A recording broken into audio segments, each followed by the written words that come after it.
Honorable Prime Minister.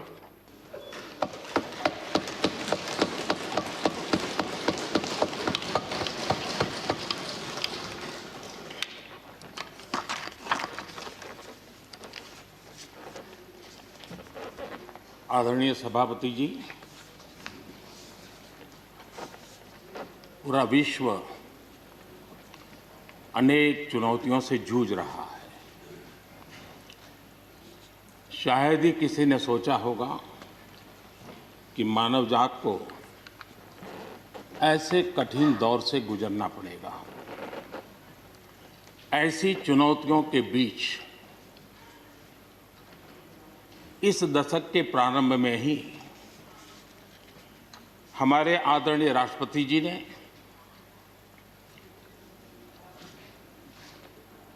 जो संयुक्त सदन में अपना उद्बोधन दिया,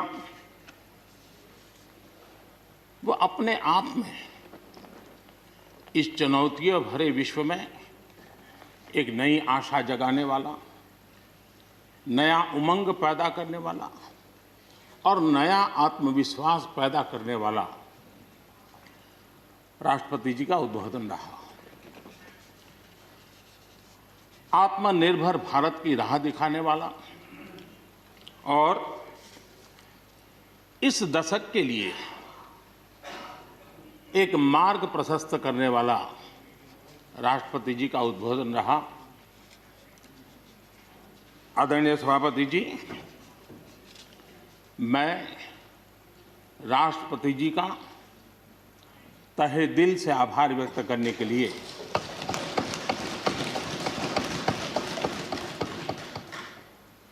आज आप सबके बीच खड़ा हूं।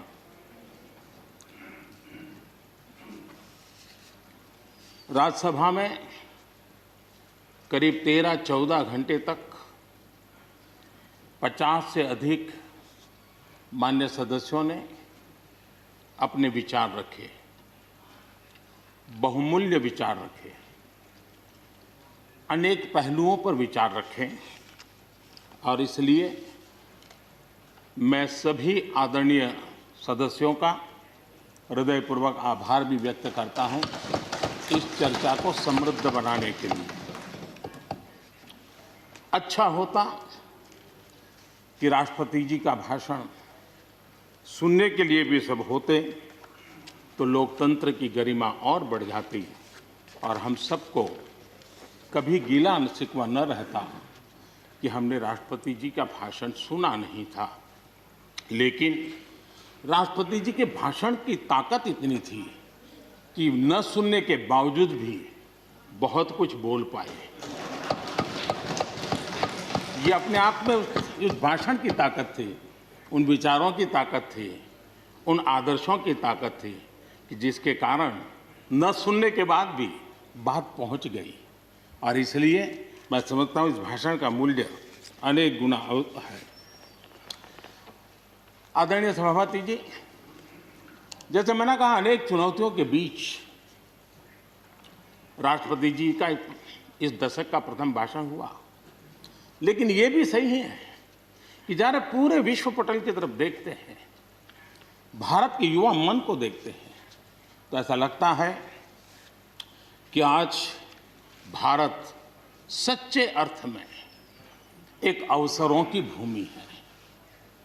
अनेक अवसर हमारा इंतजार कर रहे हैं और इसलिए जो देश युवा हो, जो देश उत्साह से भरा हुआ हो, जो देश अनेक सपनों को लेकर के संकल्प के साथ सिद्धि को प्राप्त करने के लिए प्रयासरत हो, वो देश इन अवसरों को कभी जाने नहीं दे सकता। हम सब के लिए ये भी एक अवसर है कि हम आजादी के 75 वर्ष में प्रवेश कर रहे हैं। ये अपने आप में एक प्रेरक अवसर है। हम जहां भी हो, जिस रूप में हो, मां भारती के संतान के रूप में इस आजादी के 75वें पर्व को हमने प्रेरणा का पर्व बनाना चाहिए। देश को आने वाले वर्षों के लिए तैयार करने के लिए कुछ न कुछ कर गुजरने का होना चाहिए। और 2047 में देश जब आज़ादी की शताब्दी मनाए तब हम देश को कहाँ तक ले जाएंगे, इन सपनों को बार बार हमने लेते रहना चाहिए। आज पूरे विश्व की नज़र भारत पर है, भारत से अपेक्षाएं भी हैं और लोगों में एक विश्वास भी है कि अगर भारत ये कर लेगा दुनिया की बहुतेक समस्याओं का समाधान वहीं से हो जाएगा। ये विश्वास आज दुनिया में भारत के लिए पड़ा है। आदरणीय सभापति जी, जब मैं अवसरों की चर्चा कर रहा हूं तब महाकवि मैथिली शरण गुप्त जी की कविता को मैं उद्घोषित करना चाहूंगा। गुप्त जी ने कहा था, अवसर तेरे लिए खड़ा है, अवसर तेरे लिए खड़ा है, फिर भी तू चुपचाप पड़ा है। अवसर तेरे लिए खड़ा है, फिर भी तू चुपचाप पड़ा है। तेरा कर्म क्षेत्र बड़ा है, तेरा कर्म क्षेत्र बड़ा है, पल पल है अनमोल, पल पल है अनमोल। अरे भारत उठ, अरे भारत उठ, आंखें खोल। ये मैथिली शरण गुप्त जी ने कहा था। लेकिन मैं सोच रहा था, इस कालखंड में 21वीं सदी के आरंभ में अगर उनको लिखना होता तो क्या लिखते। मैं कल्पना करता था कि वो लिखते, अवसर तेरे लिए खड़ा है, अवसर तेरे लिए खड़ा है, तू आत्मविश्वास से भरा पड़ा है, तू आत्मविश्वास से भरा पड़ा है। हर बाधा, हर बाधा, हर बंदिश को तोड़, हर बाधा, हर बंदिश को तोड़। अरे भारत, अरे भारत, आत्मनिर्भरता के पथ पर दौड़, आत्मनिर्भरता के पथ पर दौड़।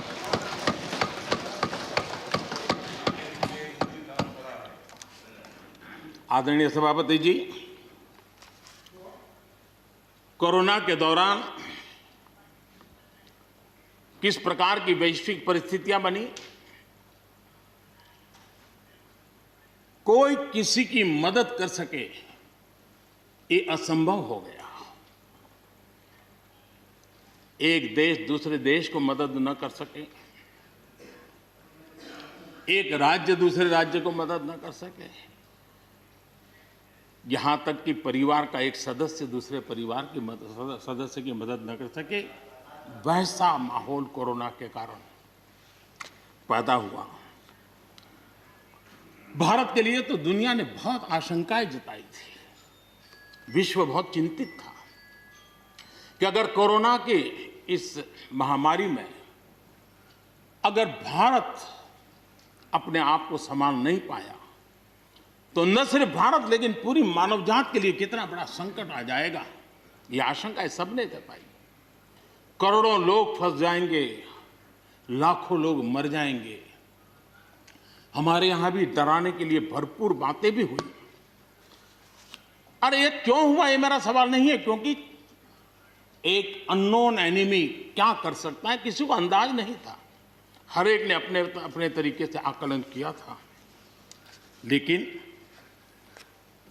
भारत ने अपने देश के नागरिकों की रक्षा करने के लिए एक अननोन एनिमी से, और जिसकी कोई पूर्व परंपरा नहीं थी कि ऐसी चीज को ऐसे डील किया जा सकता है, इसके लिए ये प्रोटोकॉल हो सकता, कुछ पता नहीं था।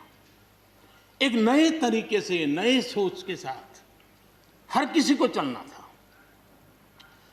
हो सकता है कुछ विद्वान सामर्थ्यवान लोग, उनको कुछ और विचार हो सकता है, लेकिन था ये कि एक अननोन एनिमी था और हमें रास्ते भी खोजने थे, रास्ते बनाने भी थे और लोगों को बचाना भी था।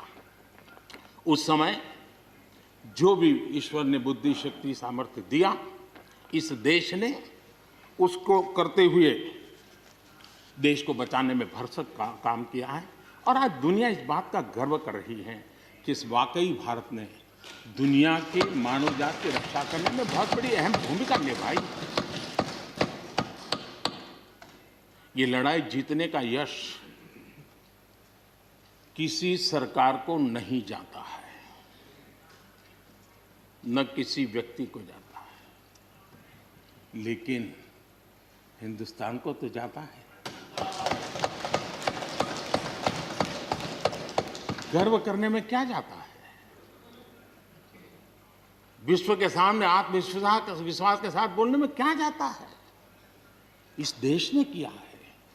गरीब से गरीब व्यक्ति ने इस बात को किया है। उन समय सोशल मीडिया में देखा होगा, फुटपाथ पर एक छोटी झोपड़ी लगा करके बैठी हुई एक बूढ़ी मां, वो भी घर के बाप की झोपड़ी के बाहर दिया जला करके भारत के शुभ के लिए कामना करते। हम उसकी मजाक उड़ा रहे हैं, उस भावनाओं का मखौल उड़ा रहे हैं। समय है, जिसने कभी स्कूल का दरवाजा नहीं देखा था, उसके मन में भी देश के लिए जो भी दिया जला करके भी देश की सेवा कर सकता हूं तो करूं, इस भाव से किया था। और उसने देश में एक सामूहिक शक्ति का जागरण किया था, अपनी शक्ति का, सामर्थ्य का परिचय करवाया था। लेकिन उसकी भी मजाक उड़ाने में मजा आ रहा है। विरोध करने के लिए कितने मुद्दे हैं जी, और करना भी चाहिए, लेकिन ऐसी बातों में न उलझे जो देश के मनोबल को तोड़ते हैं, जो देश के सामर्थ्य को नीचा आंकते हैं। इससे कभी लाभ नहीं होता है। हमारे कोरोना वॉरियर्स, हमारे फ्रंटलाइन वर्कर्स, आप कल्पना कर सकते हैं जी, जब चारों तरफ भाई कहीं किसी से कोरोना आ जाएगा तो ऐसे समय ड्यूटी करना, अपनी जिम्मेवारियों को निभाना, ये छोटी चीजें नहीं है। इसका गर्व करना चाहिए, उनका आदर करना चाहिए। और इन सब के प्रयासों का परिणाम है कि देश ने आज ये करके दिखाया। हम जरा भूतकाल की तरफ देखें, ये आलोचना के लिए नहीं है, उन स्थितियों को हमने जिया है। कभी चेचक की बात होती थी, कितना भय फैल जाता था, पोलियो कितना डरावना लगता था, उसकी वैक्सीन पाने के लिए क्या क्या मेहनत करनी पड़ती थी, कितनी तकलीफें उठानी पड़ती थी। मिलेगा, कब मिलेगा, कितना मिलेगा, कैसे मिलेगा, कैसे लगाएंगे, एक दिन हमने बिताए हैं। ऐसी स्थिति में उन दिनों को अगर याद करें तो पता चलेगा कि आज जिनको थर्ड वर्ल्ड कंट्रीज में गिना जाता है, वो देश मानव जात के कल्याण के लिए वैक्सीन लेकर के आ जाए। इतने कम समय में मिशन मोड में हमारे वैज्ञानिक भी जुटे रहे। ये मानव जात के इतिहास में भारत के योगदान एक गौरवपूर्ण गाथा है। इसका हम गौरव करें और उसी में से एक नए आत्मविश्वास की प्रेरणा भी जगती है। हमने उस नए आत्मविश्वास की प्रेरणा को जगाने के ऐसे प्रयासों को आज देश गर्व कर सकता है कि दुनिया का सबसे बड़ा टीकाकरण अभियान इसी मेरे देश में चल रहा है। विश्व में तेज गति से टीकाकरण आज कहीं हो रहा है तो इसी हम सब की मां भारती के गोद में हो रहा है। और भारत का ये सामर्थ्य कहां नहीं पहुंचा है। आज कोरोना ने भारत को दुनिया के साथ रिश्तों में एक नई ताकत दी है। जब शुरुआत में कौन सी दवाई काम करेगी, वैक्सीन नहीं थी, तो सारा विश्व का ध्यान भारत की दवाइयों पर गया। विश्व में फार्मेसी के हब के रूप में भारत उभर करके आया। 150 देशों में दवाई पहुंचाने का काम उस संकट काल में भी इस देश ने किया है। मानव जात की रक्षा के लिए हम पीछे नहीं। इतना ही नहीं, इन समय वैक्सीन के संबंध में भी विश्व बड़े गर्व के साथ कहता है कि हमारे पास भारत की वैक्सीन आ गई है, हमारे पास भारत की वैक्सीन आ गई है। हम सबको मालूम है कि दुनिया के बड़े बड़े अस्पताल में भी बड़े बड़े लोग भी जब ऑपरेशन कराने जाते हैं, कोई बड़े मेजर ऑपरेशन के लिए, और ऑपरेशन थिएटर में जाने के बाद प्रक्रिया शुरू होने के पहले उसकी आंखें ढूंढती हैं कि कोई हिंदुस्तानी डॉक्टर है कि नहीं है। और जैसे ही एकाध टीम के अंदर एकाध भी हिंदुस्तानी डॉक्टर दिखता है ना, उसका विश्वास हो जाता है अब ऑपरेशन। ये देश ने कमाया है, इसका हमें गर्व होना चाहिए। और इसलिए इसी गर्व को लेकर के हम आगे बढ़ रहे हैं। इस कोरोना में जैसे वैश्विक संबंधों में भारत ने अपनी एक विशिष्ट पहचान बनाई है, अपना स्थान बनाया है, वैसे ही भारत ने हमारे फेडरल स्ट्रक्चर को इस कोरोना के कालखंड में हमारी अंतर्भूत ताकत क्या है, संकट के समय हम कैसे मिलकर के काम कर सकते हैं, एक ही दिशा में सब शक्तियां लगा करके हम कैसे प्रयास कर सकते हैं, ये केंद्र और राज्य ने मिलकर के करके दिखाया है। मैं राज्यों को भी, क्योंकि इस सदन में राज्यों की अपनी फ्लेवर होती है, और इसलिए इस सदन में तो मैं विशेष रूप से राज्यों का भी अभिनंदन करता हूं, और कोऑपरेटिव फेडरलिज्म को ताकत देने का काम, इस कोरोना के संकट को अवसर में पलटने का काम हमारे सभी ने किया है। इसलिए सब कोई अभिनंदन के अधिकारी हैं। यहाँ पर लोकतंत्र को लेकर के काफी उपदेश दिए गए, बहुत कुछ कहा गया और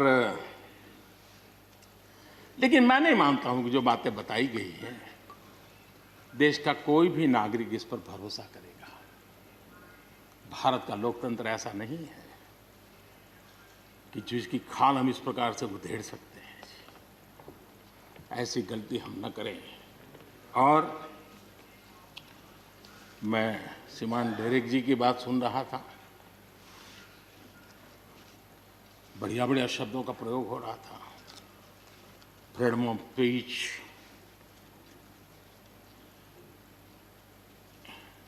इंटिमिडेशन,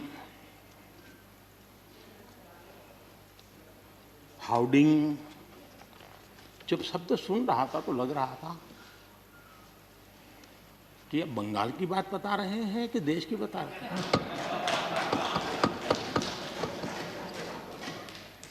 स्वाभाविक है, 24 घंटे वही देखते हैं, वही सुनते हैं, तो वही बात शायद गलती से यहाँ बता दी होगी। कांग्रेस के हमारे बाजवा साहब भी काफी अच्छा बता रहे थे इस बार, और इतना लंबा खींच करके बता रहे थे तो मुझे लग रहा था बस आप थोड़ी देर में ये इमरजेंसी तक पहुंच जाएंगे।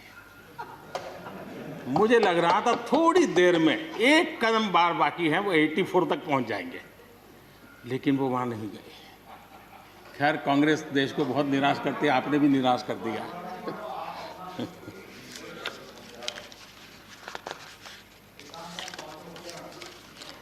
माननीय सभापति जी,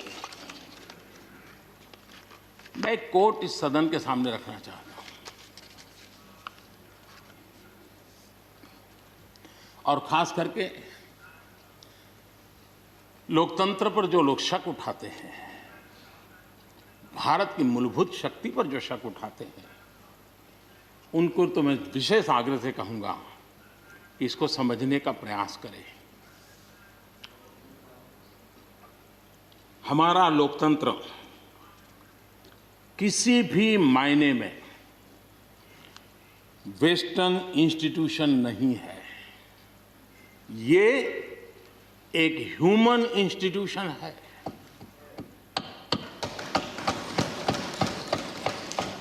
भारत का इतिहास लोकतांत्रिक संस्थानों के उदाहरणों से भरा पड़ा है। प्राचीन भारत में 81 गणतंत्रों का वर्णन हमें मिलता है। आज देशवासियों को भारत के राष्ट्रवाद पर चौतरफा हो रहे हमले से आगाह करना जरूरी है। भारत का राष्ट्रवाद ना तो संकीर्ण है, न स्वार्थी है और ना ही आक्रामक है। ये सत्यम शिवम सुंदरम के मूल्यों से प्रेरित है। अनकोट। आदरणीय सभापति जी, ये कोटेशन आजाद हिंद फौज की प्रथम सरकार के प्रथम प्रधानमंत्री नेताजी सुभाष चंद्र बोस।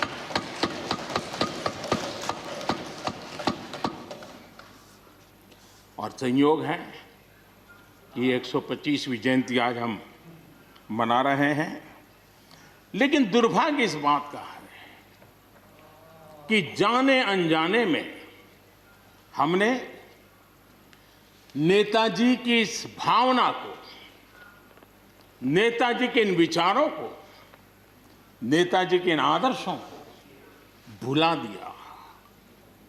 और उसका परिणाम है कि आज हमको कोसने लग गए। मैं तो कभी कभी हैरान हो जाता हूं। दुनिया जो हमें कोई शब्द पकड़ा देती है, हम भी उसको पकड़ करके चल पड़ते हैं।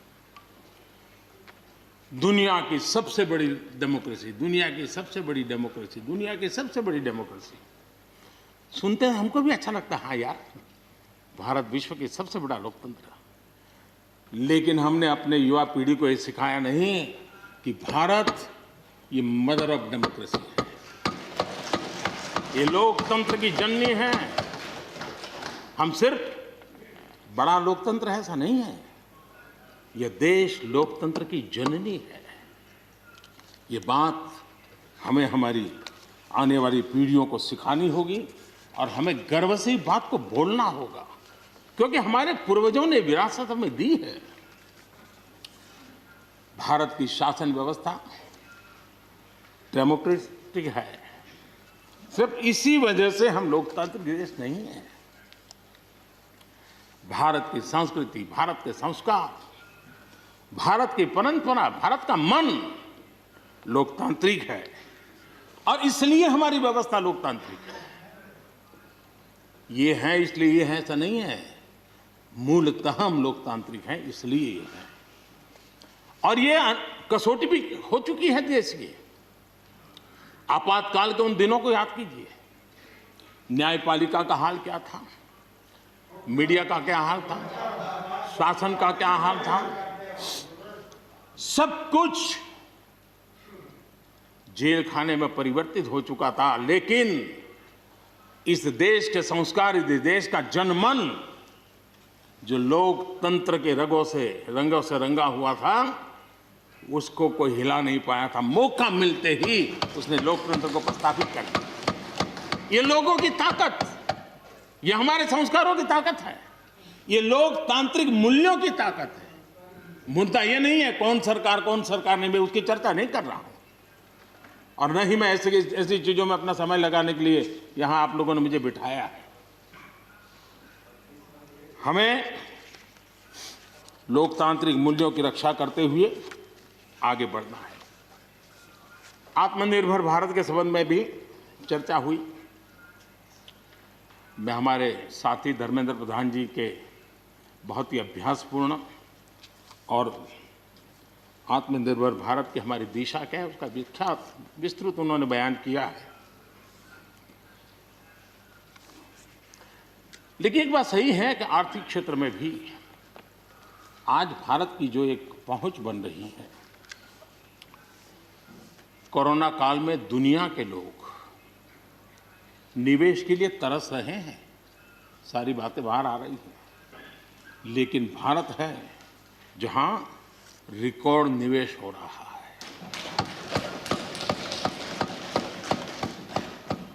सारे तथ्य बता रहे हैं कि अनेक देशों की अर्थस्थिति डामाडोल है, जबकि दुनिया भारत में डबल डिजिट ग्रोथ का अनुमान लगा रही है। एक तरफ निराशा का माहौल है तो हिंदुस्तान में एक आशा की किरण नजर आ रही है। ये दुनिया की तरफ से आवाज उठ रही है। आज भारत का विदेशी मुद्रा भंडार रिकॉर्ड स्तर पर है। आज भारत में अन्न उत्पादन रिकॉर्ड स्तर पर है। भारत आज दुनिया में दूसरा बड़ा देश है जहां पर इंटरनेट यूजर हैं। भारत में आज हर महीने 4 लाख करोड़ रुपए का लेन देन डिजिटली हो रहा है, यूपीआई के माध्यम से हो रहा है, यूपीआई के माध्यम से। याद कीजिए, यहाँ के इसी सदन के भाषण में सुन रहा था 2 साल 3 साल पहले, लोगों के पास मोबाइल कहाँ है, टिकना कहाँ है, लोग डिजिटल कैसे करेंगे। ये देश की ताकत देखिए,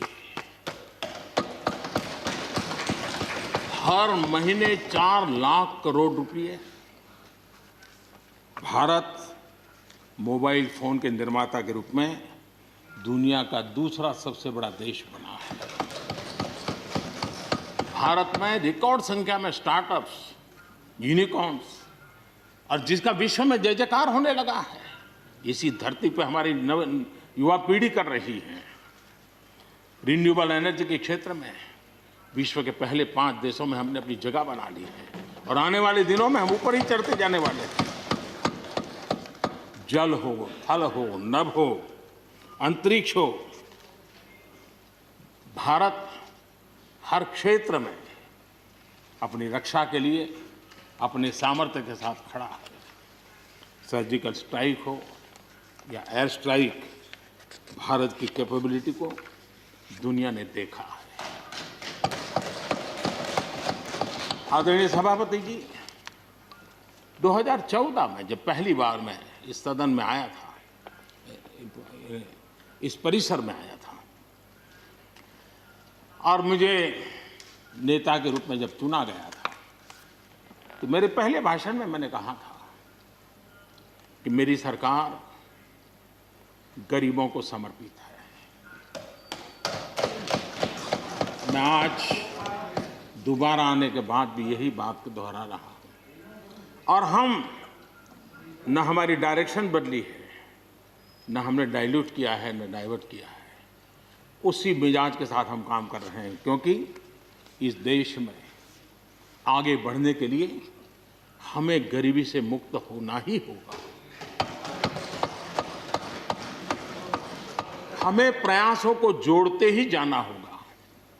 पहले के प्रयास हुए होंगे तो उसमें और जोड़ना ही पड़ेगा। हम रुक नहीं सकते। जितना कर लिया बहुत है, नहीं रुक सकते। हमें और करना ही होगा। आज मुझे खुशी है कि जो मूलभूत आवश्यकता है ईज ऑफ लिविंग के लिए, और जिसमें से आत्मविश्वास पैदा होता है, और एक बार गरीब के मन में आत्मविश्वास भर गया, गरीब खुद गरीबी को चुनौती देने की ताकत के साथ खड़ा हो जाएगा। गरीब किसी का मदद के मोहताज नहीं रहेगा। ये मेरा अनुभव है और इसलिए मैं कहता हूँ, मुझे खुशी है 10 करोड़ से ज़्यादा शौचालय बने, 41 करोड़ से ज़्यादा लोगों के बैंक खाते खुले, 2 करोड़ से अधिक गरीबों के घर बने, 8 करोड़ से अधिक मुफ्त गैस के कनेक्शन दिए गए, 5 लाख रुपए तक मुफ्त इलाज गरीब की जिंदगी में एक बहुत बड़ी ताकत बनकर के उभरती है। ऐसी अनेक योजनाएं जो गरीबों के जीवन में बदलाव ला रही हैं, नया विश्वास पैदा कर रही हैं। आदरणीय सभापति जी, चुनौतियां हैं। अगर चुनौतियां न होती, ऐसा कहीं कुछ नजर नहीं आएगा। दुनिया का समृद्ध में समृद्ध देश, उसको भी चुनौतियां होती हैं। उसकी चुनौती अलग प्रकार की होगी, हमारी चुनौती अलग प्रकार की है। लेकिन तय हमें यह करना है कि हम समस्या का हिस्सा बनना चाहते हैं कि हम समाधान का हिस्सा बनना चाहते हैं। बस ये पतली सी रेखा है। अगर हम समस्या का हिस्सा बने तो राजनीति तो चल जाएगी, लेकिन अगर हम समाधान का माध्यम बनते हैं तो राष्ट्रनीति को 4 चांद लग जाते हैं। और इसलिए हमारा दायित्व है, हमें वर्तमान पीढ़ी के लिए भी सोचना है, हमें भावी पीढ़ी के लिए भी सोचना है। समस्या है, लेकिन मुझे विश्वास है हम साथ मिलकर काम करेंगे, आत्मविश्वास से काम करेंगे तो हम स्थितियों को भी बदलेंगे और हम इच्छित परिणाम भी प्राप्त कर सकेंगे। ये मेरा पक्का विश्वास है। आदरणीय सभापति जी, सदन में किसान आंदोलन की भरपूर चर्चा हुई है। ज्यादा से ज्यादा समय जो बातें बताई गई वो आंदोलन के संबंध में बताई गई। किस बात को लेकर के आंदोलन है उस पर सब मौन रहे। आंदोलन कैसा है, आंदोलन के साथ क्या हो रहा है, ये सारी बातें बहुत बताई गई, उसका भी महत्व है। लेकिन जो मूलभूत बात है, अच्छा होता कि उसकी विस्तार से चर्चा होती। वैसे हमारे माननीय कृषि मंत्री जी ने बहुत ही अच्छे ढंग से कुछ सवाल भी पूछे हैं। उन सवालों के जवाब तो नहीं मिलेंगे, मुझे खातरी है, लेकिन उन्होंने बहुत ही अच्छे ढंग से इस विषय की इस सदन में चर्चा की है। मैं आदरणीय देवेगौड़ा जी का बहुत आभारी हूं कि उन्होंने इस पूरी चर्चा को एक गांधीर्य दिया और उन्होंने सरकार के जो अच्छे प्रयास है उसकी सराहना भी की, क्योंकि वो किसानों के लिए समर्पित रहे हैं जीवन भर, और उन्होंने इस सरकार के प्रयासों की सराहना भी की और उन्होंने अच्छे सुझाव भी दिए। मैं आदरणीय देवेगौड़ा जी का हृदय से आभार व्यक्त करता हूं। आदरणीय सभापति जी, खेती की मूलभूत समस्या क्या है, उसकी जड़ें कहां है, मैं आज पूर्व प्रधानमंत्री चौधरी चरण सिंह जी ने जो विस्तार से वो बताया था उसी का जिक्र करना चाहता हूं। बहुत लोग हैं जो चौधरी साहब की विरासत संभालने का गर्व करते हैं, वो जरूर इस बात को समझने का शायद प्रयास करेंगे। वो अक्सर 1970-71 जो एग्रीकल्चर सेंसस हुआ था उसका जिक्र उनकी भाषण में हमेशा आता था और उल्लेख करते थे।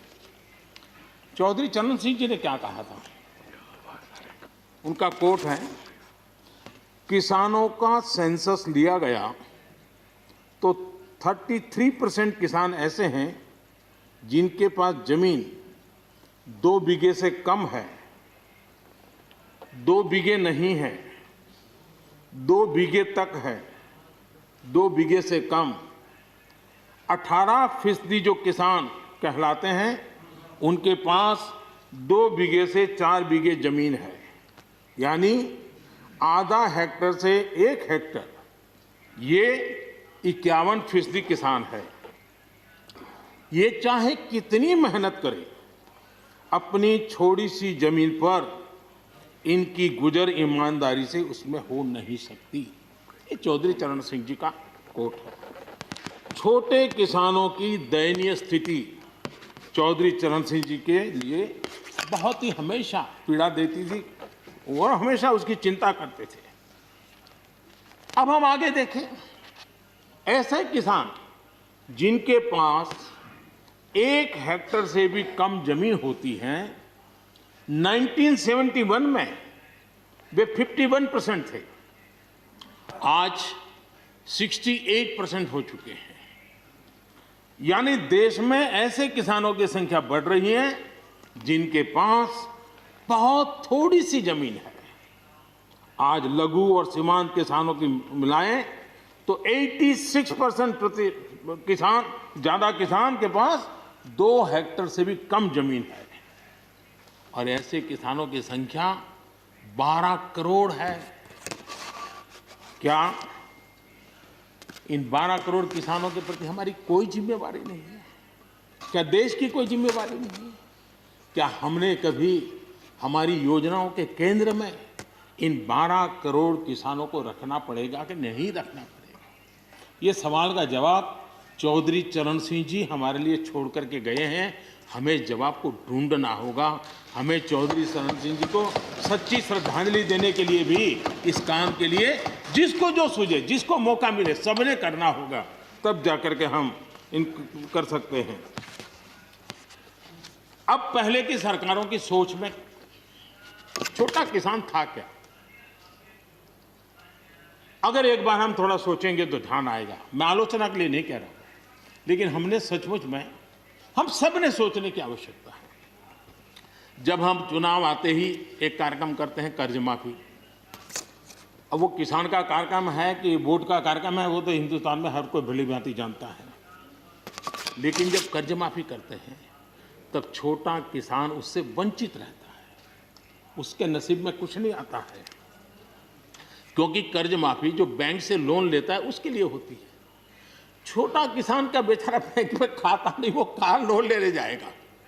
हमने छोटे किसान के लिए नहीं किया है, भले ही हमने राजनीति कर ली हो। 1-2 एकड़ जमीन वाले किसान जिसके पास बैंक का खाता भी नहीं है, न वो कर्ज लेता है, न कर्ज माफी का फायदा उसको मिलता है। उसी प्रकार से पहले की फसल बीमा योजना क्या थी? एक प्रकार से वो बीमा जो बैंक गारंटी के रूप में काम करता था, और वो भी छोटे किसान के लिए तो नसीब ही नहीं होता था। वो भी उन्हीं किसानों के लिए होता था जो बैंक से लोन लेता था और उसका इंश्योरेंस होता था, तो बैंक वालों को भी एक विश्वास हो जाता था, चल जाता था। आज 2 हेक्टेयर से कम कितने किसान हो गए जो बैंक से लोन? सिंचाई की सुविधा भी छोटे किसान के नसीब नहीं हुई। बड़े किसान तो बड़ा बड़ा पंप लगा देते थे, ट्यूबवेल कर देते थे, बिजली भी ले लेते थे और बिजली भी मुफ्त मिल जाती थी, उनका काम चल जाता था। छोटे किसान के लिए तो सिंचाई के भी लिए दिक्कत थी, वो तो कभी ट्यूबवेल लगा ही नहीं सकता था, कभी कभी तो उसको बड़े किसान से पानी खरीदना पड़ता था और जो दाम मांगे वो दाम देना पड़ता था। यूरिया, बड़े किसान को यूरिया प्राप्त करने का कोई प्रॉब्लम नहीं था, छोटा किसान को रात रात लाइन में खड़े रहना पड़ता था, उस पर डंडे चलते थे और कभी कभी तो बेचारा यूरिया के बिना घर वापस लौट जाता था। ये हम छोटे किसानों के हाल जानते हैं। 2014 के बाद हमने कुछ परिवर्तन किए। हमने फसल बीमा योजना का दायरा बढ़ा दिया ताकि किसान, छोटा किसान भी उसका फायदा ले सके, और बहुत मामूली रकम से ये काम शुरू किया। और पिछले 4-5 साल में फसल बीमा योजना के तहत 90,000 करोड़ रुपए, ये छोटी रकम नहीं है, 90,000 करोड़ रुपए उसके क्लेम किसानों को मिले। कर्ज माफी से भी आंकड़ा बड़ा हो जाता है। छोटा किसानों का किसान क्रेडिट कार्ड, हमारे यहाँ किसान क्रेडिट कार्ड हुए, लेकिन बड़े किसानों तक गए और वो बैंक से बहुत ही, कुछ तो राज्यों में 0% से ब्याज से उनको मिल जाते थे पैसे, और उनके कोई न कोई दो धंधा व्यापार होता था, पैसे वहाँ भी लग जाते थे। छोटे किसान के नसीब में ये नहीं था। हमने तय किया हिंदुस्तान के हर किसान को किसान क्रेडिट कार्ड देंगे। इतना ही नहीं, हमने उसका तो दायरा फिशरमैन तक भी बढ़ा दिया ताकि वो भी इसका फायदा उठा सके। और 2.25 करोड़ से ज़्यादा किसानों तक ये किसान क्रेडिट का काम पहुंच चुका है, और बाकी भी राज्यों से आग्रह कर रहे हैं कि लगातार उसको आगे बढ़ाएं ताकि ज़्यादा से ज़्यादा किसान इसका लाभ उठा सकें, और राज्यों की मदद जितनी ज़्यादा मिलेगी उतना ज़्यादा ये काम हो जाएगा। उसी प्रकार से हम एक योजना ले आए, प्रधानमंत्री सम्मान निधि योजना। सीधे किसान के खाते में, और ये गरीब किसान को, जिसके पास कभी इस प्रकार की मदद नहीं पहुंची। 10 करोड़ ऐसे परिवार हैं जिनको इसका लाभ मिल गया। और अगर बंगाल में राजनीति आड़े न आती तो बंगाल के किसान भी अगर जुड़ गए होते तो ये आंकड़ा उससे भी ज़्यादा होता, और अब तक 1,15,000 करोड़ रुपया इन किसानों के खाते में गया। ये गरीब छोटे किसान, उनके पास गया है। हमारी सर्व योजनाओं के केंद्र बिंदु में सॉइल हेल्थ कार्ड, हमने 100% सॉइल हेल्थ कार्ड की बात कही, ताकि हमारे छोटे किसान को भी उसकी ज़मीन कैसी है, कौन सी उपज के लिए योग्य होगा, हमने 100% सॉइल हेल्थ कार्ड के लिए काम किया। उसी प्रकार से हमने यूरिया का निमकोटी 100% किया। 100% के पीछे इरादा हमारा यही था कि गरीब से गरीब किसान तक भी यूरिया पहुंचने में रुकावट ना हो, यूरिया डाइवर्ट होता है बंद हो, और उसमें हम सफल भी हुए। छोटे और सीमांत किसानों के लिए हमने पहली बार पेंशन की सुविधा की योजना लेकर के आए, और मैं देख रहा हूं कि धीरे धीरे हमारे छोटे किसान भी आ रहे हैं। उसी प्रकार से प्रधानमंत्री ग्राम सड़क योजना, प्रधानमंत्री ग्राम सड़क योजना ये सिर्फ एक रोड नहीं है, ये किसानों की गांव की जिंदगी को बदलने का एक बहुत बड़े यश रेखा होती है, और इसलिए हमने उस पर भी बल दिया।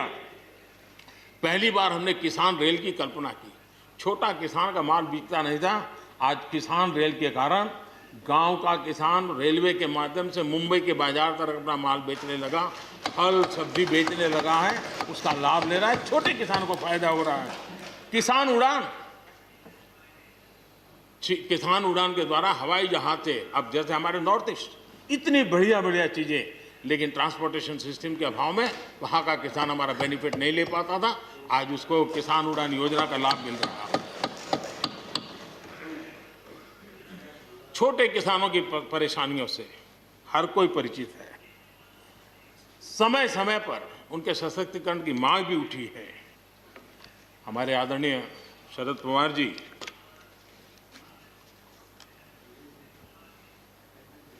और कांग्रेस के भी हर किसी ने, हर सरकार ने कृषि सुधारों की वकालत की है। कोई पीछे नहीं है, क्योंकि हर एक को लगता है कर पाए नहीं कर पाए अलग बात है, लेकिन ये होना चाहिए, ये बात हर एक की निकली हुई है। और आज नहीं, जब भी जो जहां थे सबने की हुई है। और शरद राव जी ने तो अभी एक बयान भी दिया कि भाई मैं सुधारों के पक्ष में हूं। ठीक है, पद्धति के संबंध में उनके मन में सवाल है, लेकिन सुधारों का विरोध नहीं किया है। और इसलिए मैं समझता हूं कि हमें इस विषय में हमारे साथी श्रीमान सिंधिया जी ने बहुत ही अच्छे ढंग से कई पहलुओं पर इस कानून को लेकर के यहाँ पर ये सारी बातें पिछले 2 दशक से लगातार चल रही है, हर फोरम में चली है। ऐसा नहीं है कि कोई हमारे आने के बाद, हर ने कहा है और हर एक को लगा कि अब समय आ गया, हो जाए, अब समय आ गया। ये ठीक है, फुट स्टॉप कॉमा कोई इधर उधर हो सकता है, कोई ये दावा नहीं कर सकता है कि भाई हमारे समय की सोच बहुत ही बढ़िया थी। मैं भी दावा नहीं कर सकता हूं कि हमारे समय की सोच बढ़िया है, 10 साल के बाद कोई नई सोच आ ही नहीं सकती। ऐसा नहीं होता है जी। ये समाज जीवन परिवर्तनशील होता है। आज के समय हमें जो ठीक लगा, चलो चले, आगे सुधार करेंगे, नई चीजों को जोड़ेंगे। यही तो प्रगति का रास्ता होता है जी। रुकावटें डालने से प्रगति कहां होती है जी। और इसलिए, लेकिन मैं हैरान हूं, अचानक यू टर्न ले लिया भाई, ऐसा क्यों किया? ठीक है, आप आंदोलन के मुद्दों को लेकर के इस सरकार को घेर लेते, लेकिन साथ साथ किसानों को भी कहते हैं कि भाई बदलाव बहुत जरूरी है, बहुत साल हो गए, अब नई चीजों को लेना पड़ेगा, तो देश आगे बढ़ता है। लेकिन अब मुझे लगता है कि राजनीति इतनी हावी हो जाती है कि अपने ही विचार छूट जाते हैं। लेकिन जो ये सब कर रहे हैं अच्छा है। आदरणीय डॉक्टर मनमोहन सिंह जी यहाँ मौजूद है, मैं उन्हीं का एक कोट आज पढ़ना चाहता हूँ। हो सकता है जो यू टर्न कर रहे हैं वो मेरी बात माने या न माने, मनमोहन सिंह जी की तो बात जरूर मानेंगे। There are other rigidities because of the whole marketing regime set up in the 1930s, which prevent our farmers from selling their produce where they get the highest rate of return. It is our intention to remove all those handicaps which come in the way of India realizing its vast potential as one large common market. ये आदरणीय मनमोहन सिंह जी का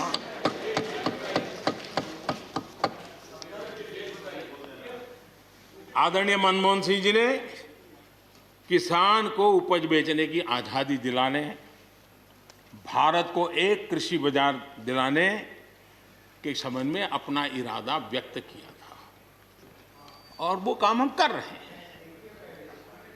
और मुझे आप लोगों को गर्व होना चाहिए कि देखिए मनमोहन सिंह जी ने कहा था वो मोदी को करना पड़ रहा है, गर्व कीजिए।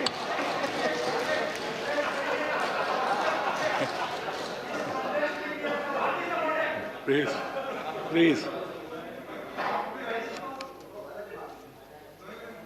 और मजा ये है कि जो लोग पॉलिटिकल बयानबाजी करते हैं उछल उछल करके, उनके राज्यों में भी जब उनको मौका मिला है, इसी में से आधा अधूरा कुछ न कुछ किया ही किया है हर किसी ने। यहाँ जो विरोध में दल है उनकी भी जहाँ सरकारें हैं वहाँ आधा अधूरा कुछ न कुछ तो किया ही है, क्योंकि उनको भी मालूम है रास्ते का रास्ता तो यही है। और मैंने देखा इस चर्चा में लॉ का जो स्पिरिट है उस पर किसी की चर्चा नहीं हुई है। शिकायत दिया गया तरीका ठीक नहीं था, जल्दी कर दिया, इसको नहीं पूछा, ये रहता है। वो तो परिवार में शादी होती है तो भी फूफी नाराज होकर के कहती है मुझे कहाँ बुलाया, तो वो तो रहता है। इतना बड़ा बड़ा परिवार है तो रहता ही है।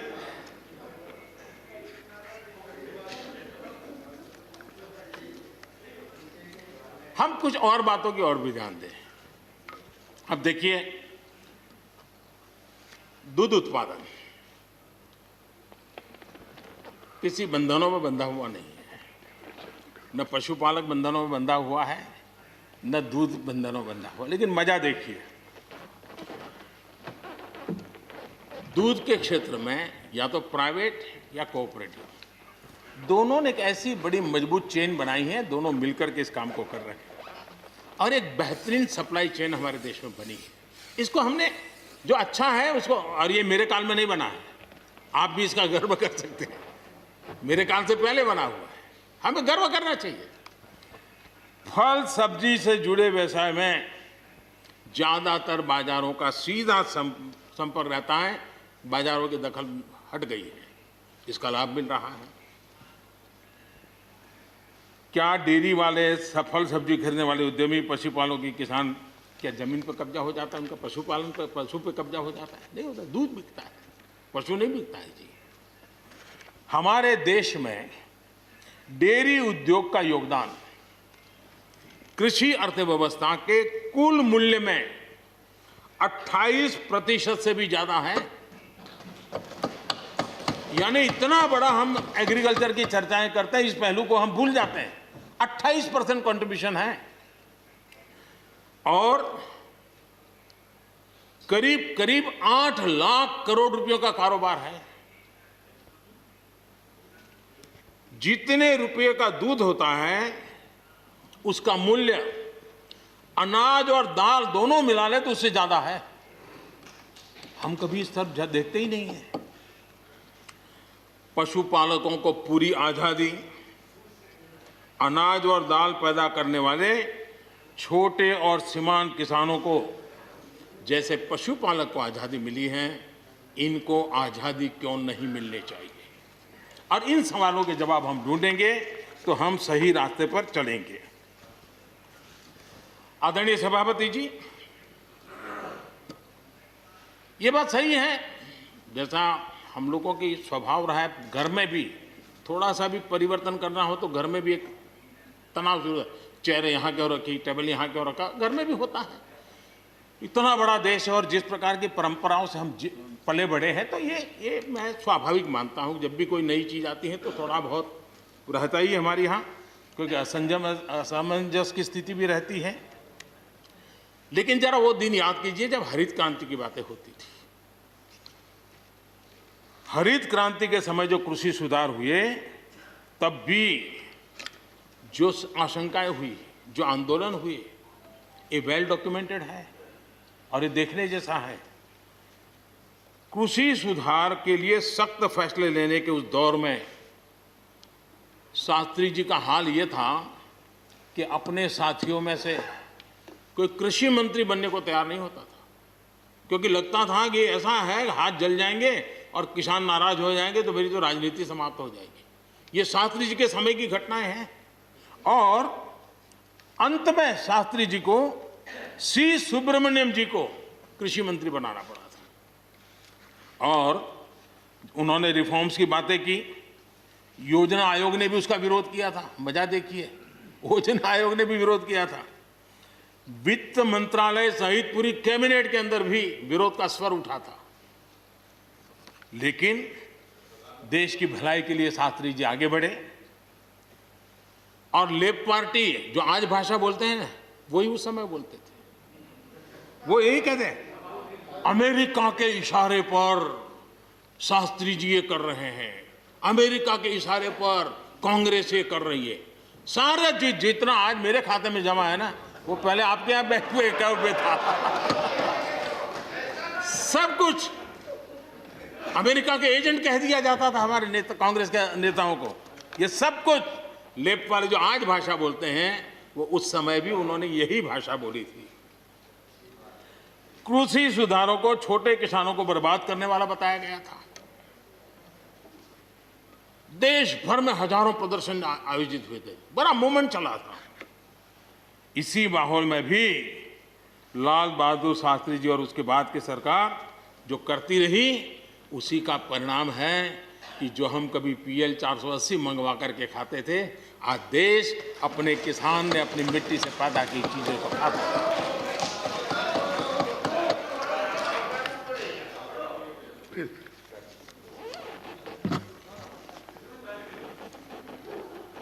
रिकॉर्ड उत्पादन के बावजूद भी हमारे कृषि क्षेत्र में समस्याएं हैं। कोई ये तो मना नहीं कर सकता है समस्याएं नहीं है, लेकिन समस्याओं का समाधान हम सबको मिलकर के करना होगा। और मैं मानता हूं कि अब समय ज्यादा इंतजार नहीं करेगा। हमारे राम गोपाल जी ने बहुत ही अच्छी बात कही कि उन्होंने कहा कि कोरोना लॉकडाउन में भी हमारे किसानों ने रिकॉर्ड उत्पादन किया। सरकार ने भी बीज, खाद, सारी चीजें कोरोना काल में भी पहुंचाने में कोई कमी नहीं होने दी, कोई संकट नहीं आने दिया, और उसका सामूहिक परिणाम मिला कि देश के पास यह भंडार भरा रहा। उपज की रिकॉर्ड खरीदी भी इस कोरोना काल में ही हुई। तो मैं समझता हूं कि हमने नए नए उपाय खोज करके आगे बढ़ना होगा। और जैसा मैंने कहा, कोई भी हम कई कानून है, हर कानून में 2 साल 5 साल के बाद, कभी 2 महीने 2-3 महीने के बाद सुधार करते ही करते हैं। हम कोई स्टैटिक अवस्था में जीने वाले लोग थोड़े हैं जी। जब अच्छे सुझाव आते हैं तो अच्छे सुधार भी आते हैं, और सरकार भी अच्छे सुझावों को, और सिर्फ हमारी नहीं, हर सरकार ने अच्छे सुझावों को स्वीकार किया। यही तो लोकतंत्र की परंपरा है। और इसलिए अच्छा करने के लिए अच्छे सुझावों के साथ, अच्छे सुधारों की तैयारी के साथ हम सबको आगे बढ़ना चाहिए। मैं आप सबको निमंत्रण देता हूं, आइए हम देश को आगे ले जाने के लिए, कृषि क्षेत्र की समस्याओं का समाधान करने के लिए आंदोलनकारियों को समझाते हुए हमने देश को आगे ले जाना होगा। हो सकता है कि शायद आज नहीं तो कल जो भी यहाँ होगा, किसी न किसी को ये काम करना ही पड़ेगा। आज मैंने किया है, गालियाँ मेरे खाते में जाने दो, लेकिन इस अच्छा करने में आप जुड़ जाओ। बुरा हो मेरे खाते में, अच्छा हो आपके खाते में, आओ मिलकर के चले।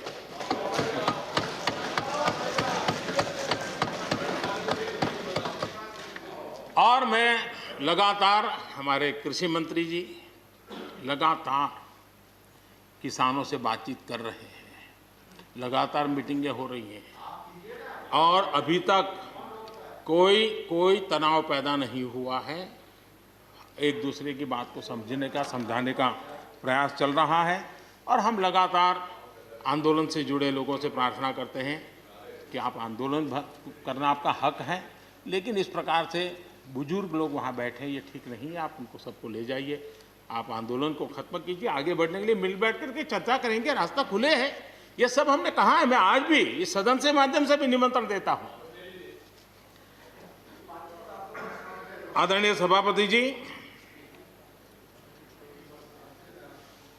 ये बात निश्चित है,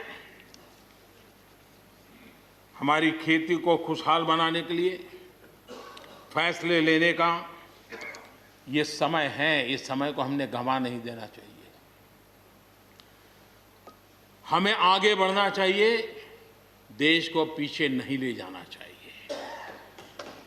पक्ष हो, विपक्ष हो, आंदोलनरत साथी हो, इन सुधारों को हमने मौका देना चाहिए और एक बार देखना चाहिए कि इस परिवर्तन से हमें लाभ होता है कि नहीं होता है। कोई कमी हो तो उसको ठीक करेंगे और कहीं ढिलाई है तो उसको कसेंगे। ऐसा तो है नहीं कि सब दरवाजे बंद कर दिए बस। और इसलिए मैं कहता हूं,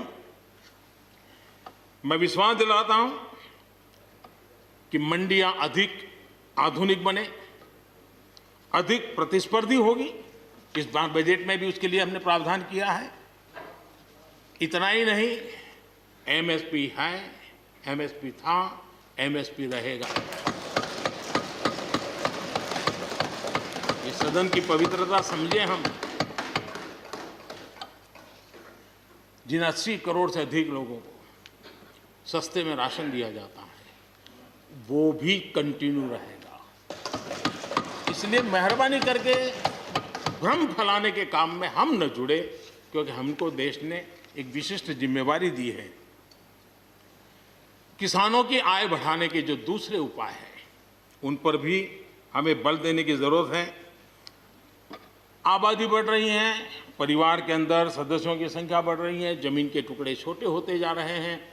ऐसी स्थिति में हमें कुछ न कुछ ऐसा करना ही होगा ताकि किसानी पर बोझ कम हो और हमारे किसान के परिवार के लोग भी रोजी रोटी कमाने के लिए, उनके लिए हम और अवसर उपलब्ध करा सकें। इनकी तकलीफों को दूर करने के लिए हमने काम करना होगा। और मैं मानता हूं कि हम अगर देर कर देंगे, हम अगर अपने ही राजनीतिक समीकरणों में फंसे रहेंगे, तो हम किसानों को अंधकार की तरफ धकेल देंगे। कृपा करके हमें उज्जवल किसानों के उज्जवल भविष्य के लिए इससे बचना चाहिए। मैं सबसे प्रार्थना करता हूं, हमें इस बात की चिंता करनी होगी।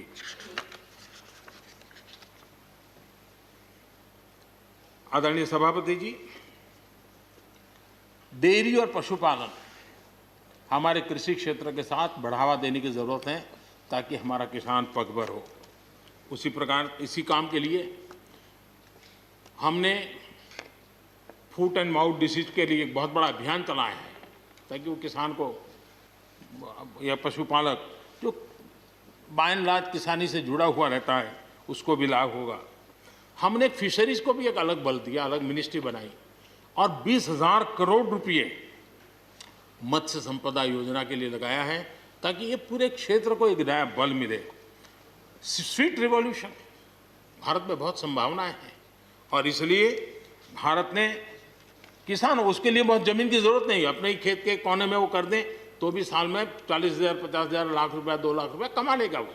और इसलिए हम स्वीट रिवॉल्यूशन, शहद के लिए, हनी के लिए, उसी प्रकार से बी वैक्स, दुनिया में बी वैक्स की मांग है, भारत बी वैक्स एक्सपोर्ट कर सकता है। हमने उसके लिए एक माहौल बना और किसान के खेत में ही छोटे किसान होगा तो एक कोने में वो एक नई कमाई कर सकता है। हमने इसको जोड़ना होगा और मधुमक्खी पालन के लिए कोई सैकड़ों एकड़ जमीन की जरूरत नहीं है, वो आराम से अपने यहाँ कर सकता है।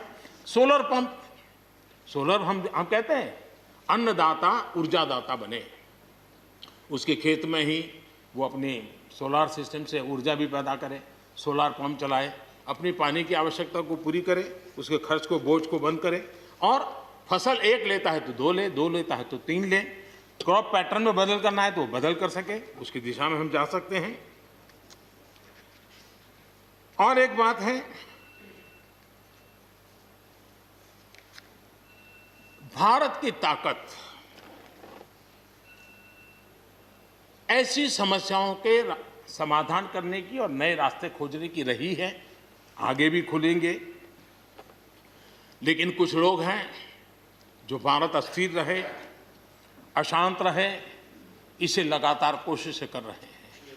हमें इन लोगों को जानना होगा। हम ये न भूलें कि पंजाब के साथ क्या हुआ। जब बंटवारा हुआ, सबसे ज्यादा भुगतना पड़ा पंजाब को। जब 84 के दंगे हुए, सबसे ज्यादा आंसू बहे पंजाब के, सबसे ज्यादा दर्दनाक घटनाओं का शिकार होना पड़ा पंजाब को। जो जम्मू कश्मीर में हुआ, निर्दोषों को मौत के घाट उतार दिया गया। जो नॉर्थ ईस्ट में होता रहा, आए दिन बम बंदूक और गोलियों का कारोबार चलता रहा। ये सारी चीजों ने देश को किसी न किसी रूप में बहुत नुकसान किया है। इसके पीछे कौन ताकतें हैं, हर समय हर सरकारों ने इसको देखा है, जाना है, परखा है। और इसलिए हमें उस जज्बे से इन सारी समस्याओं के समाधान के लिए हम तेजी से आगे बढ़े। और हम ये न भूलें कि कुछ लोग हमारे खास करके पंजाब के, खास करके सिख भाइयों के दिमाग में गलत चीजें भरने में लगे हैं। ये देश हर सिख के लिए गर्व करता है। देश के लिए क्या कुछ नहीं किया इन्होंने, उनका जितना हम आदर करें उतना कम है। गुरुओं की महान परंपरा को, और मेरा भाग्य रहा है मुझे पंजाब की रोटी खाने का अवसर मिला है। मैं जिंदगी में बहुत महत्वपूर्ण वर्ष पंजाब में बिताए हैं, इसलिए मुझे मालूम है। और इसलिए जो भाषा उनके लिए कुछ लोग बोलते हैं, उनको गुमराह करने के जो लोग प्रयास करते हैं, इससे कभी देश का भला नहीं होगा। और इसलिए हमें इन दिशा में चिंता करने की आवश्यकता है। आदरणीय सभापति महोदय, हम लोग कुछ शब्दों से बड़े परिचित हैं। श्रमजीवी, बुद्धिजीवी, ये सारे शब्दों से परिचित हैं। लेकिन मैं देख रहा हूं कि पिछले कुछ समय से इस देश में एक नई जमात पैदा हुई है, एक नई बिरादरी सामने आई है, और वो है आंदोलनजीवी। ये जमात आप देखोगे, वकीलों का आंदोलन है वो न वहां नजर आएंगे, स्टूडेंट का आंदोलन है वो वहां नजर आएंगे, मजदूर का आंदोलन है वो वहां नजर आएंगे, कभी पर्दे के पीछे कभी पर्दे के आगे। एक पूरी टोली है जी जो आंदोलनजीवी है। वो आंदोलन के बिना जी नहीं सकते हैं और आंदोलन से जीने के लिए रास्ते खोजते रहते हैं। हमें ऐसे लोगों को पहचानना होगा कि वो जो सब जगह पे पहुंच करके और बड़ा आइडियोलॉजिकल स्टैंड दे देते हैं, गुमराह कर देते हैं, नए नए तरीके बता देते हैं। देश आंदोलनजीवी लोगों से बचे, इसके लिए हम सबको, और ये उनकी ताकत है। उनका क्या है, खुद खड़ा नहीं कर सकते चीजें, किसी की चल रही तो जाके बैठ जाते हैं। वो अपना जो जितने दिन चले चल जाता है उनका। ऐसे लोगों को पहचानने की बहुत आवश्यकता है। ये सारे आंदोलनजीवी परजीवी होते हैं।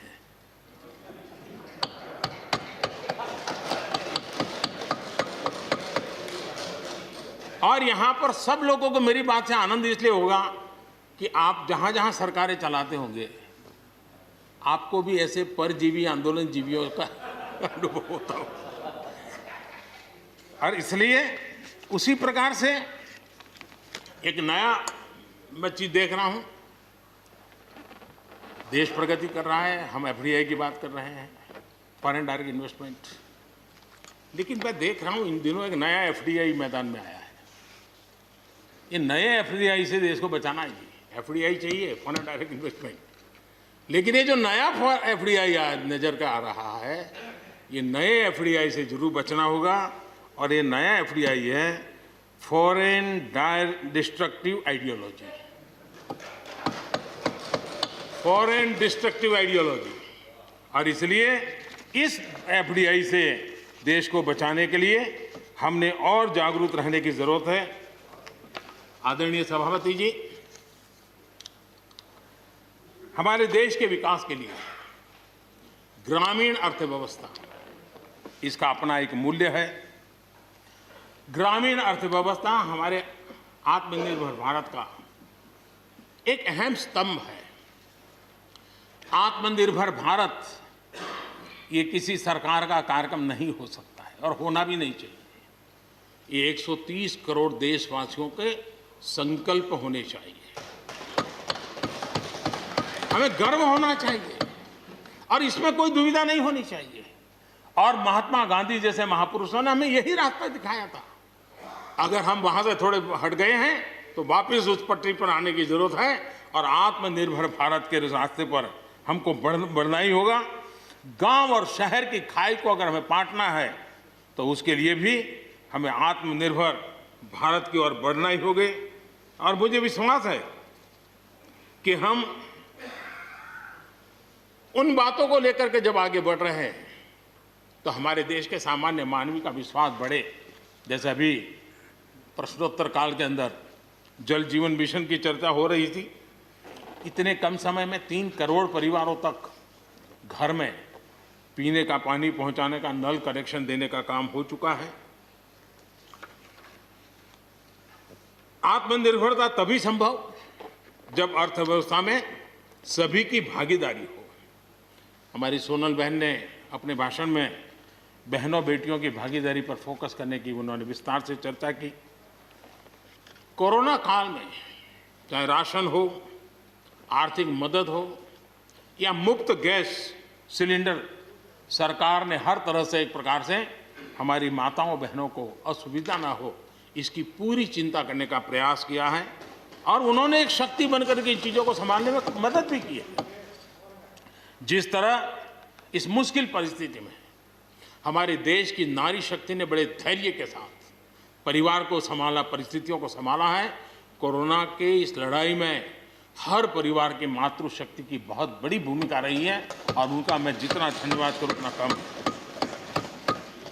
बहनों बेटियों का हौसला, और मैं समझता हूं कि आत्मनिर्भर भारत में अहम भूमिका हमारी माताएं बहनें निभाएगी, मुझे पूरे विश्वास है। आज युद्ध क्षेत्र में भी हमारी बेटियों की भागीदारी बढ़ रही है। नए जो लेबर कोड बनाए हैं उसमें भी बेटियों के लिए हर सेक्टर में काम करने के लिए समान वेतन का हक दिया गया है। मुद्रा योजना से 70% जो लोन ली गई हैं वो हमारी बहनों के द्वारा ली गई हैं, यानी एक प्रकार से ये एडिशन। करीब 7 करोड़ महिलाओं की सहभागिता से 60 लाख से ज़्यादा सेल्फ हेल्प ग्रुप आज आत्मनिर्भर भारत के प्रयासों को एक नई ताकत दे रहे हैं। भारत की युवा शक्ति पर हम जितना जोर लगाएंगे, हम जितने अवसर उनको देंगे, मैं समझता हूं कि वो हमारे देश के लिए, भविष्य के लिए, उज्जवल भविष्य के लिए एक मजबूत नींव बनेंगे। जो राष्ट्रीय एजुकेशन पॉलिसी आई है उस राष्ट्रीय एजुकेशन पॉलिसी में भी हमारी युवा पीढ़ी के लिए नए अवसर देने का प्रयास हुआ है। और मुझे खुशी है कि एक लंबा अरसे समय गया एजुकेशन पॉलिसी पर चर्चा में, लेकिन उसकी स्वीकृति जिस प्रकार से देश में हुई है एक नया विश्वास पैदा किया है। और मुझे विश्वास है कि ये नई एजुकेशन पॉलिसी, नई राष्ट्रीय शिक्षा नीति हमारे देश के लिए एक नए तरीके से पढ़ने का विचार दिखा आगे। हमारा एमएसएमई सेक्टर, रोजगार के सबसे ज़्यादा अवसर एमएसएमई सेक्टर को मिल रहे हैं।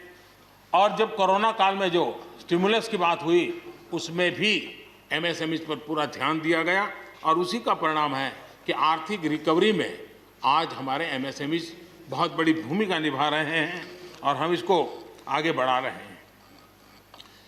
हम लोग प्रारंभ से सबका साथ, सबका विकास, सबका विश्वास का मंत्र लेकर के चल रहे हैं और उसी का परिणाम है कि नॉर्थ ईस्ट हो या नक्सल प्रभावित क्षेत्र, धीरे धीरे वहाँ हमारी समस्याएं कम होती जा रही हैं। और समस्याएं कम होने के कारण, सुख और शांति का अवसर पैदा होने के कारण विकास की मुख्य धारा में ये हमारे सभी साथियों को आने का अवसर मिल रहा है। अब भारत के उज्जवल भविष्य में ईस्टर्न इंडिया बहुत बड़ी भूमिका निभाएगा, ये मैं साफ देख रहा हूँ और उसको हम पूरी मजबूती से काम रहे। मैं आदरणीय गुलाम नबी जी को सुन रहा था, वैसे भी बड़ी मृदुता, सौम्यता और कभी भी कटु शब्द का उपयोग न करना ये गुलाम नबी जी की विशेषता रही है। और मैं मानता हूँ कि हम सभी जो सांसदगण हैं उन्होंने उनसे ये सीखने जैसी चीज़ है और इसलिए मैं उनका आदर भी करता हूँ। और उन्होंने जम्मू कश्मीर में जो चुनाव हुए उसकी तारीफ की। उन्होंने कहा कि बहुत लंबे समय से, और उन्होंने ये भी कहा कि मेरे दिल में जम्मू कश्मीर विशेष है और स्वाभाविक भी है। उनके दिल में ये होना, पूरे हिंदुस्तान के दिल में जम्मू कश्मीर उसी भाव से भरा पड़ा हुआ है। जम्मू कश्मीर आत्मनिर्भर बनेगा उस दिशा में हमारा वहाँ पंचायत के चुनाव हुए, बीडीसी के चुनाव हुए, डीडीसी के चुनाव हुए और इन सब की सराहना गुलाम नबी जी ने की है। इस प्रशंसा के लिए मैं आपका बहुत आभारी हूँ। लेकिन मुझे डर लगता है, आपने प्रशंसा की,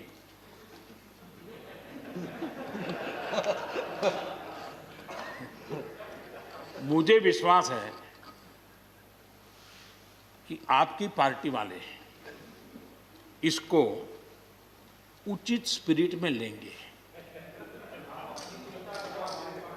गलती से G23 की राय मान करके कुछ उल्टा न कर दे।